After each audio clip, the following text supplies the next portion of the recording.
My esteemed colleagues on the panel, Jeff Towers with TVPX, Trust Company. They also have, a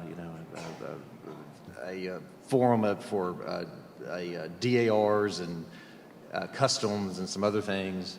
But primarily, he's a trust expert. And Jason is a partner at King and Spalding and an expert in aviation transactions. So this topic is new and it's kind of organic. It's changing almost monthly. And we're going to really just hit the high points. There's no way we can really get into a lot of depth on GATS. And so if you have questions, ask us afterwards or send us an email and, we surely try to respond. Speaking of GATS, we have a polling question. I don't know if it's up, but who knows what GATS actually means? What the acronym stands for. Does anyone know? One? Oh yeah, well, a couple of people. So GATS, yeah. GATS stands for Global Aircraft Trading Systems. So obviously a bunch of lawyers made the name up, right? Very complicated, but it's a product of the Aviation Working Group, the AWG. And you guys probably know, if you don't know the AWG, you know who they are. It's basically made up of the manufacturers and banks and leasing companies. So Boeing, Airbus, GE, Bombardier, Embraer, they're all part of the AWG. And so it's a very powerful force in our industry and a very significant players, and they're invested in this thing we call GATS. Also, remember Cape Town. I can remember, sitting in the early 90s at a conference listening to Jeffrey Wool talk about Cape Town, and everyone thought, well, that's never going to come around. Well, that's a product of the AWG. The AWG was behind Cape Town, and we all have Cape Town now. So what's the main purpose of GATS? To it here. Not working. Okay, hang on. So the first bullet point, main purposes of GATS, is basically cut and pasted from the website. I've read it several times. I really don't understand it, honestly. So my definition for GATS is basically it's a mechanism for promoting owning aircraft through trust worldwide, and trading. When you buy and sell an interest in an aircraft, you're buying and selling the beneficial interests under a trust. So you're not really buying and selling the metal, you're buying and selling the beneficial interest of the trust agreement. And it's set up on a e-ledger type of format that uses form documents, and it's going to eventually probably have like a blockchain technology with it. So GATS, main thing, they want to use trust to facilitate buying and selling aircraft, and there are a number of reasons for that. So with that background, Jeff, take us through a little bit of exactly, why do we use trust on U.S. deals and what's the purpose? So trusts are very both in business aircraft and especially with commercial aircraft. They're just one of the structures that are allowed to be used to register aircraft in the United States. As we all know, in the U.S. is an owner registry.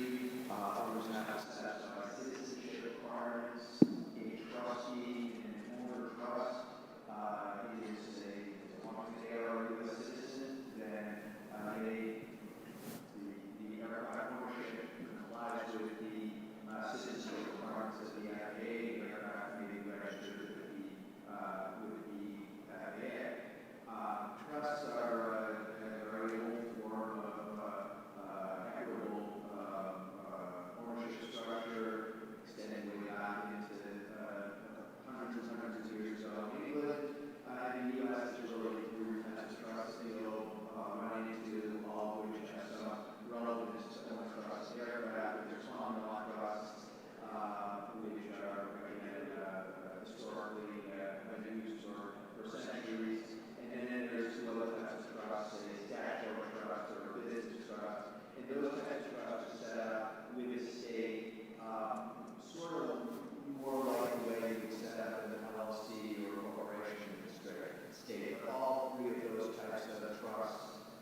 Hello. So, and Jeff, the key component for GATS purposes of the trust is the separation of legal title with beneficial ownership. Yeah, that's correct. In a trust relationship, in any trust relationship, there's an entity that holds legal, or a person it could be, that holds legal title to an asset. That's referred to as the trustee. And then there's the beneficial owner, which in our world lingo we call the trustor, or the beneficiary. And they hold the beneficial interest under the trust, meaning that they are the ultimate owner of the assets. So Jeff, how, like if we have this question come up a lot, but if someone's going to put an aircraft in trust with you, how do they know they're going to get it back? If they're giving you title to the aircraft. Yeah, and contractually under the trust documents, and as those of you that use joint trust for our own trust agreement say pretty much the same thing regardless of which trust provider you're using. It forms have all been blessed by the FAA and all. But the trust agreement would provide that the beneficiary has the right to terminate the trust and get the asset back. And so if you're owning the asset, so you're really the one calling the shots on maintenance and insurance and all those kind of things, right? Well, in addition to the beneficiary having the right to terminate the trust and get the assets back, remember they have the asset. They own the asset. There's a document in all of the trusts where the trustee leases or provides or gives the rights and obligations having to do with the operation of the aircraft, maintenance of the aircraft, to either the beneficiary or to a third-party lessee. So that lessee is the party that's actually going to have both possession of the aircraft, the rights and obligations that go along with operating the aircraft, and the obligations to maintain and hangar and find pilots and all those kinds of things. So those kinds of obligations and rights are not something that the trustee would ever really be burdened with. It would be very rare for a trustee to even see an aircraft that's held in trust. Now this is a schematic of typical trust ownership. The aircraft, title to the aircraft goes to the owner trustee, and then they're entering into a trust agreement with the beneficiary and an aircraft operating lease agreement.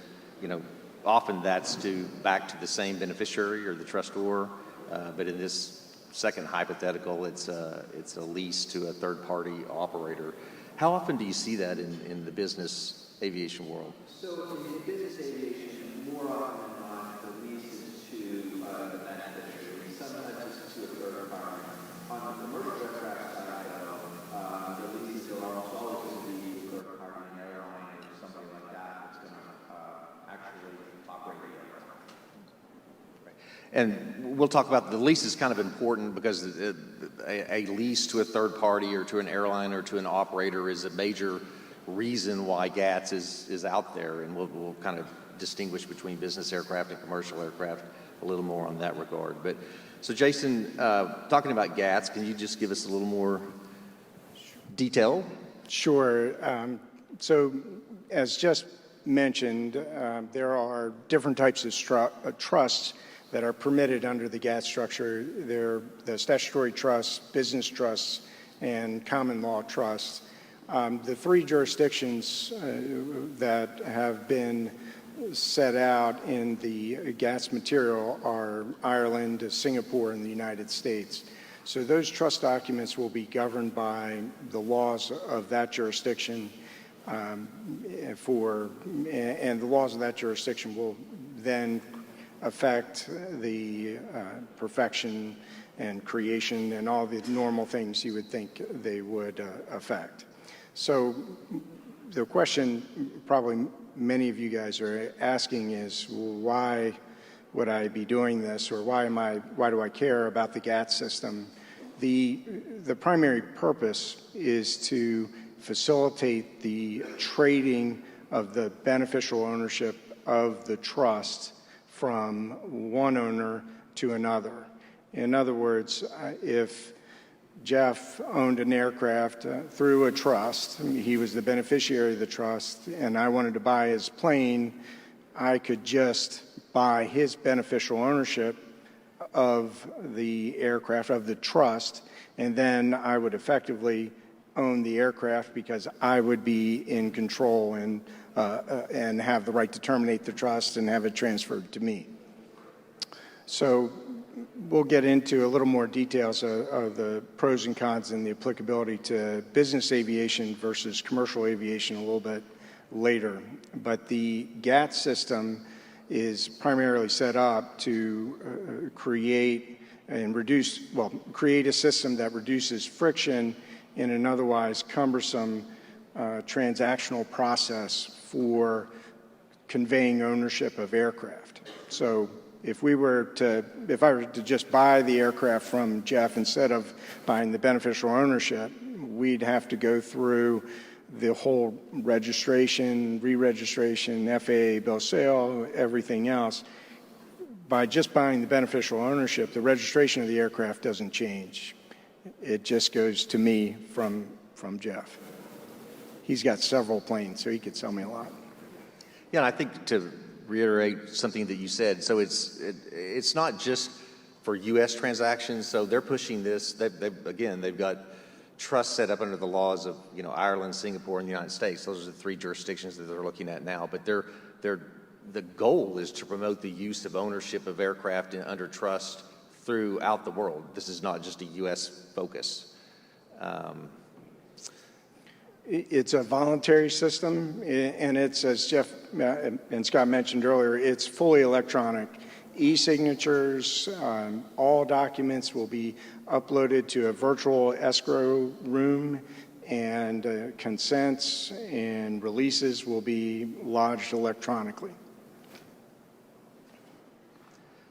So a big component of GATS, I think, is what they call the e-ledger. And tell us a little more about that.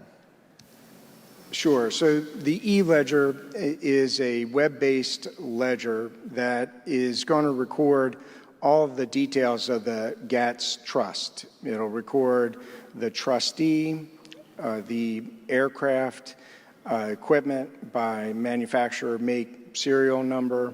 It'll record the beneficiary of the trust, and then it will also record any security interest that's granted to a financing party over that beneficial interest in the trust. Anytime you affect any of the four things I just mentioned, it's going to create a record at the e-ledger that will one day be searchable, and you can find out if there's a security interest that's lodged against the beneficial interest in the trust. You can find out previous owners of that beneficial ownership of the trust. If it's been conveyed to several parties before you, you can see that chain. So it looks like it's a pretty well thought out system in terms of the information that it's intending to record there. Right. And is there a legal significance to having something on this e-ledger, or is it no different than just having a notepad with some of this written down on it? Sure. So the legal significance is somewhat debatable. It certainly doesn't have any impact on priority of a security interest. But what does it do? To have a GATS trust, you have to have GATS in the name, right, Jeff? And then you will get assigned a unique identification number. So if I'm a party or I'm representing a party who's buying an aircraft and I see a GATS trust in the trust documents and I say, wow, okay, well, let's see what's on the e-ledger regarding that trust. If I find a security interest that's lodged against the beneficial interest, then I'm concerned and I'll know it needs to be cleared up or it needs to be released or it's something I'll have to deal with. I think because of the simple logic that I just laid out, if it's a GATS trust, you know it's going to be registered on the e-ledger. It's incumbent on you to look, and by looking and finding something, it then has a legal significance of putting you on actual notice of something being out there. Now, That, of course, is debatable. There's other things that go into it, but I would argue there is that legal significance of having actual notice. Right, and a lot of people don't realize, actually, the Federal Aviation Act, Title 49, provides that you're on notice of anything that's recorded at the FAA, but also anything that you have actual notice of. So other jurisdictions, including the United States, actual notice of another person's rights or interests, it can be meaningful. So one of the other, positive things, or for GATS, is the use of standardized documents, pre-approved standardized documents. How do you see that working out in practice? Do you think that's a... Sure. So the material in the guidance material for GATS is pretty careful on this point.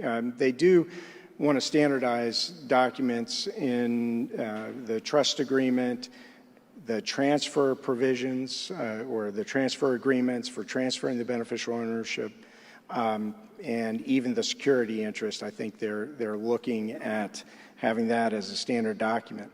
They say that, then they also say later on that we are not trying to in any way dictate terms or require you to use these documents.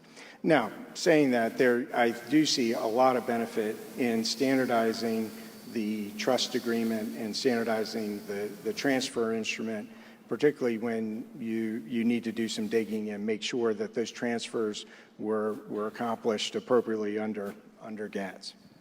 Do you see that either of you, do you see that the use of standardized documents, like if you have a portfolio of aircraft, 100 aircraft, and they're all under the same, maybe not the same trust, but the exact same document, it looks exactly the same, the transfer of the beneficial interest looks exactly the same, the beneficial interest security agreement looks exactly the same.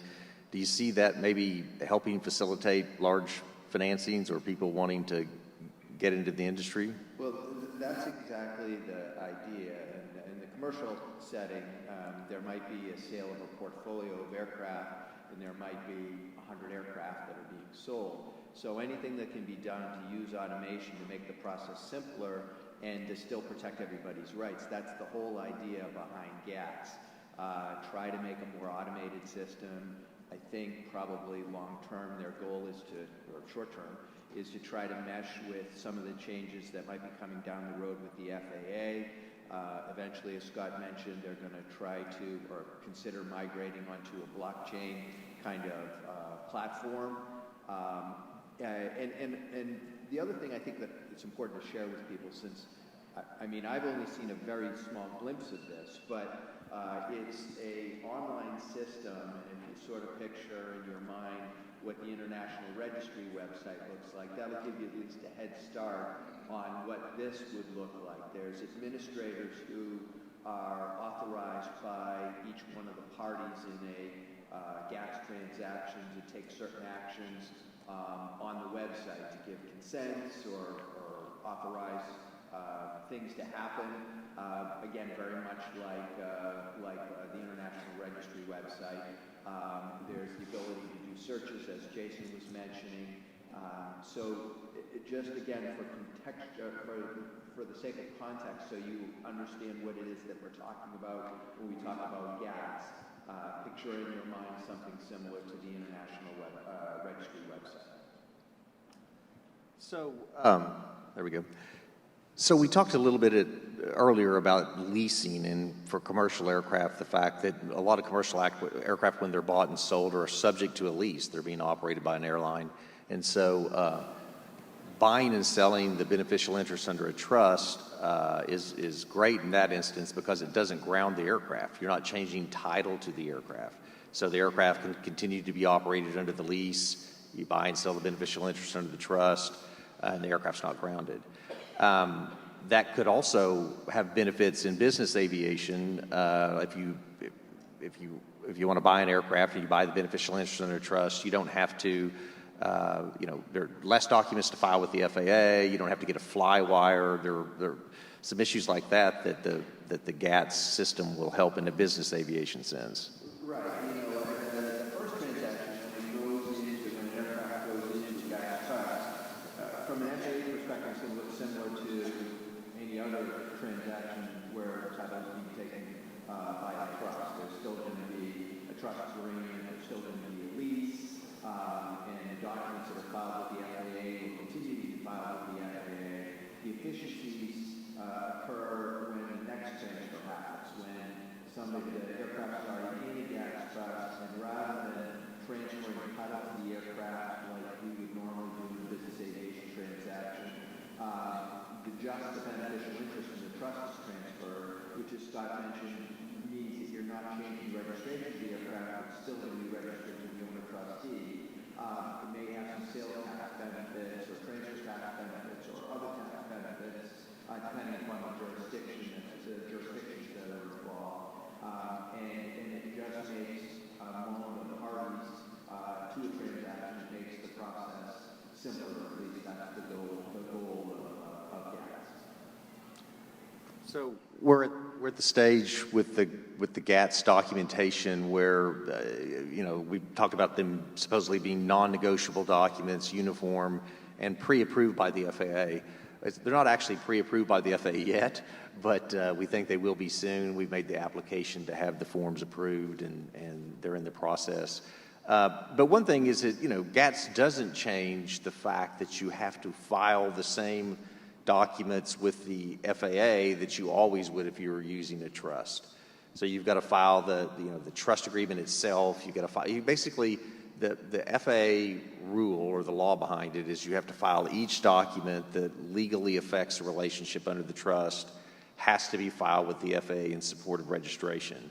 So even though you have this GATS system, even though you have pre-approved documents, you're still going to need to file the trust agreement with the FAA, the assignments of the beneficial interest with the FAA, any amendments to those documents have to be filed with the FAA.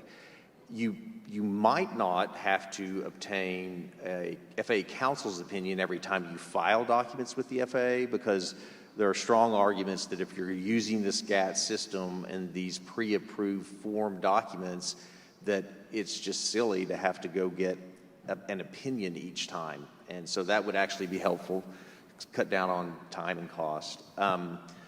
There's also a question, though, and the FAA is looking at this a little more closely, about whether or not you may have to file the actual beneficial interest security instrument with the FAA. You didn't have to in the past, but I know they're looking at that issue a little more closely right now.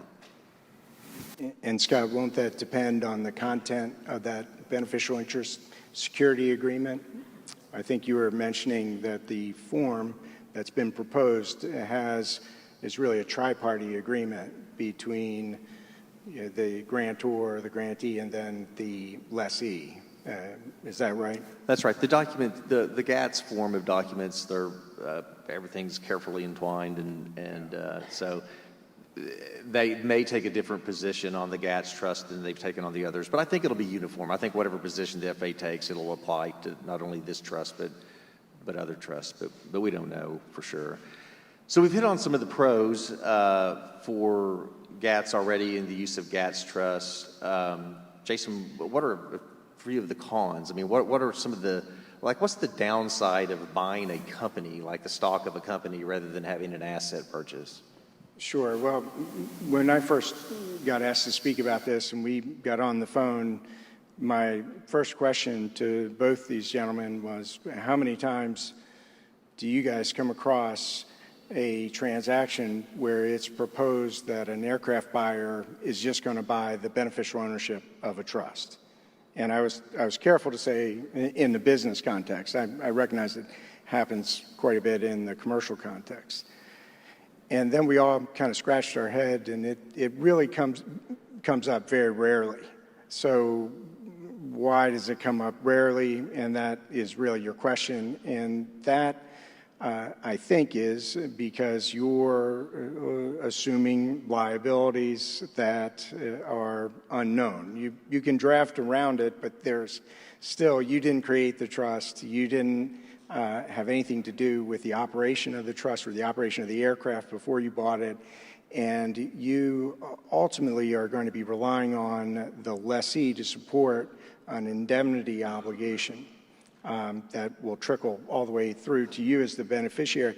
But In the commercial context, the party providing that full-blown indemnity is an airline and has the financial wherewithal of a large airline, and you would think that concern is much less than in a one-off business aircraft, where you really got to analyze that. So that's just one. Right. I think there's also, I don't know what's happening here. There we go. I think there's also, it's an interesting dilemma, because for years, people, who actually wanted to or believed in the benefits of Cape Town and registering under the treaty, you'd want to be able to register your interest or claim that your cell fell under the treaty because you had the benefits of the treaty. But if you're selling the beneficial interest under a trust, or if you're granting a beneficial interest security agreement, that's probably not something that falls under the treaty. So people have to get their mind around, if they think it's beneficial to register on the international registry, which I think it is, does that outweigh the use of the GATS system of buying and selling beneficial interest under a trust? It doesn't mean you couldn't use a GATS trust, like I own an aircraft under a GATS trust, and then Jason sets up another GATS trust, and we just file a bill of sale and deem that a sale and register it on the international registry. But it's a little different than the buying the interest under a trust rather than title to the aircraft. I think, and one other thing that I wanted to hit on just a little bit, and that is kind of the difference between a lot of business transactions that we see and commercial transactions we see. On the commercial transactions, everyone's lawyered up to the hilt. They know exactly what they're doing. They've done all the research. There's substantial companies involved. They can get pretty comfortable that an indemnity it means something or it doesn't mean something. They know. In the business aircraft world, it's often not that clear cut. I mean, you may be buying an aircraft on a back-to-back transaction, or you may be buying the aircraft out of a jurisdiction where they don't really have as good of records and things like that. So it'll be interesting to see if and I do think there's a benefit to GATS from a business aviation perspective, but it's a different view. It's a different look than when you're doing commercial aviation deals. One quick point I want to bring up now while we're running close to our time limit. If the folks in this room encounter a GATS trust in one of their transactions, I think it's going to affect their transactions in a few different ways. The first way is if there's financing involved, the lender is going to insist on taking a security interest in the beneficial ownership of that trust. And the reason for that is there can be only one security interest granted in that beneficial ownership of the trust, and it must be filed in the GATS system. So if I'm a lender and I know I'm dealing now with a GATS trust, well, because it's a GATS trust, there's the notice issue I mentioned earlier. I want to make sure the world is on notice that I have a security interest in that beneficial interest. So it's something for everybody to be aware of, and it could affect you. So should we answer questions, or everyone's been great sports? They're staying. Hate to stay much longer. So, all right. So can a foreign citizen set up a GATS trust? If yes, any limitations? If not, why would an Irish or Singapore citizen be excluded? Foreign trusts are used quite commonly, especially in business aviation, is one of the primary reasons of creating a structure where a non-U.S. citizen can hold beneficial interest in and be the operator of an aircraft that is registered in the U.S. The advantage to registering in the U.S. is one of the jurisdiction where most aircraft in the world are registered. So yes, you can certainly set up a GATS trust with a non-citizen beneficiary. Another question, how would you expect the use of GATS instruments to impact the due diligence that owner trustees must conduct on their beneficiaries? Jeff? I don't think it's going to change anything at all. We still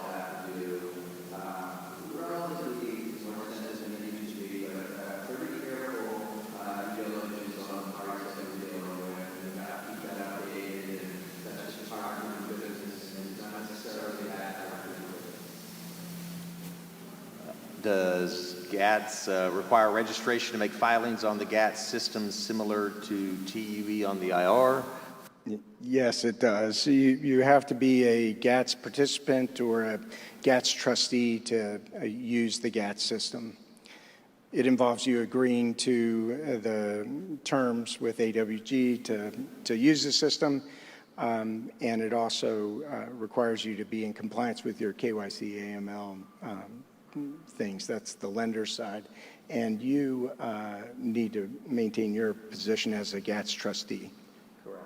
Yeah, there's so far I've been to companies that are GATS trustee, banks, trustee, GATS, I'm sure the other providers will be right around the corner.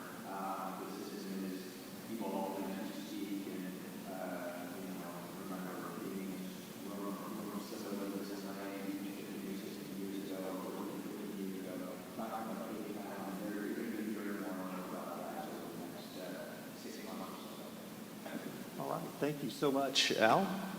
Hand it back.